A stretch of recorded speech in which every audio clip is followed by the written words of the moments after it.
जब गुजरात के तट से ये तौकते तूफान टकराएगा। अब चलिए बढ़ते हैं आगे और तौकते तूफान के बाद अब दूसरे तूफान की बात करते हैं, जो कि हर रोज हजारों की जान जाने का कारण बन रहा है। जी हां, कोरोना को लेकर आज 2 राहत भरी खबर सामने आई। पहला ये कि 26 दिन बाद पहली बार देश में कोरोना के केस 3 लाख से कम आए। दूसरा ये कि देश में 7 से 70% आबादी में साल के आखिर तक हर्ड इम्यूनिटी यानी कि कोरोना से लड़ने के लिए सामूहिक जो प्रतिरोधक क्षमता है वो खुद ब खुद डेवलप हो जाएगी। और ये दावा किया गया इस आधार पर IIT कानपुर के सीनियर प्रोफेसर आशुतोष शर्मा की तरफ से। लेकिन इसके लिए देश के हर नागरिक को कुछ बातों का ध्यान रखना होगा। तो कौन सी वो अहम बातें हैं जिससे कोरोना को शिकस्त दी जा सकती है? बहुत ध्यान से देखिए हमारी इस रिपोर्ट में।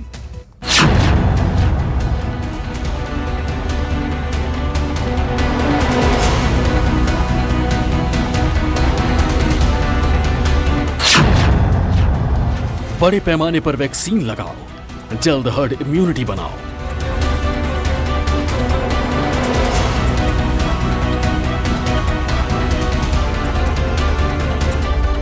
कोरोना को हराने के लिए, वायरस से जंग जीतने के लिए मजबूत इम्यूनिटी होना जरूरी है।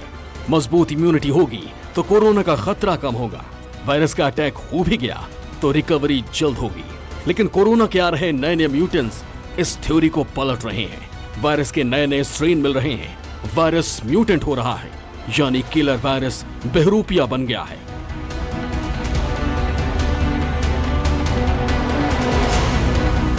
लेकिन कोरोना की दूसरी लहर के बीच एक खबर है जो सुकून दे रही है, राहत दे रही है। Department of science and technology के सेक्रेटरी और IIT कानपुर के senior professor doctor Ashutosh Sharma ने हर्ड इम्यूनिटी पर बड़ा बयान दिया है। प्रोफेसर डॉक्टर आशुतोष शर्मा ने कहा कि दिसंबर तक देश में हर्ड इम्यूनिटी तैयार हो जाएगी। तब 60 से 70% आबादी में एंटीबॉडी डेवलप हो जाएगी। इससे संक्रमण के ट्रांसमिशन की स्पीड काफी कम हो जाएगी। अगर सब कुछ प्लानिंग से चलता रहा तो देश जल्द ही इस महामारी को मात दे देगा। यहाँ ये समझना भी जरूरी है कि हर्ड इम्यूनिटी है क्या। दरअसल हर्ड इम्यूनिटी तब तैयार होती है जब आबादी का बड़ा हिस्सा वायरस के खिलाफ इम्यून हो जाता है। इसके 2 तरीके हैं। पहला तरीका है वायरस का संक्रमण, दूसरा तरीका है टीकाकरण। ऐसी स्थिति में जिनका वायरस के खिलाफ इम्यून सिस्टम दुरुस्त नहीं है वो भी संक्रमण के खतरे से बाहर हो जाएंगे, क्योंकि बड़ी आबादी का इम्यूनिटी सिस्टम मजबूत होने के कारण वायरस के लिए एक से दूसरे में घुसने की गुंजाइश नहीं के बराबर बचेगी। हिंदुस्तान में कोरोना की रफ्तार अब धीमी पड़ने लगी है, लेकिन अब भी कोरोना हर रोज हजारों लोगों की जान ले रहा है। वायरस के अलग अलग म्यूटेंट्स ने चिंता बढ़ा रखी है। देश की जनता को खुद तय करना है कि हमारा भविष्य कैसा हो। यही वजह है कि लापरवाही छोड़ सबको मास्क, सोशल डिस्टेंसिंग, वैक्सीनेशन को गंभीरता से लेना होगा। वैक्सीनेशन से और इन्फेक्शन दोनों से ही हर्ड इम्यूनिटी तो अचीव होगी, लेकिन हमारी हर्ड का साइज बहुत बड़ा है।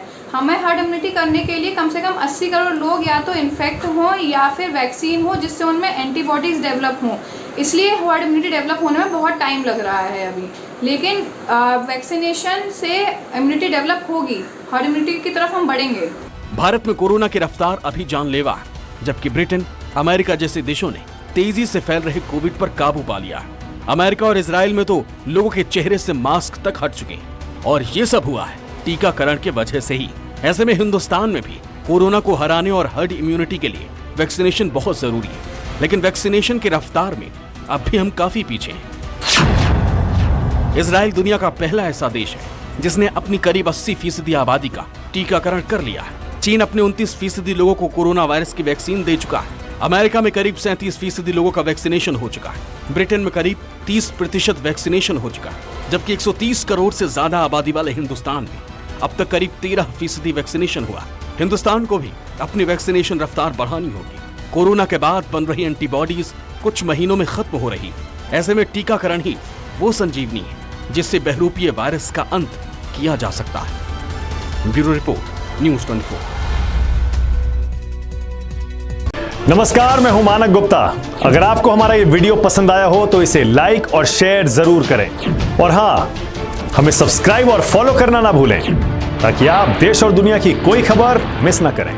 चाहे कोई ब्रेकिंग न्यूज हो या कोरोना वायरस से जुड़ी कोई भी अपडेट, पॉलिटिक्स हो या आपकी जेब से जुड़ी कोई खबर, इलेक्शन की कोई न्यूज हो, कोई कंट्रोवर्सी हो या फिर कोई वायरल वीडियो, सब कुछ मिलेगा न्यूज़ 24 पर। तो जुड़े रहिए हमारे साथ और देखते रहिए न्यूज़ 24।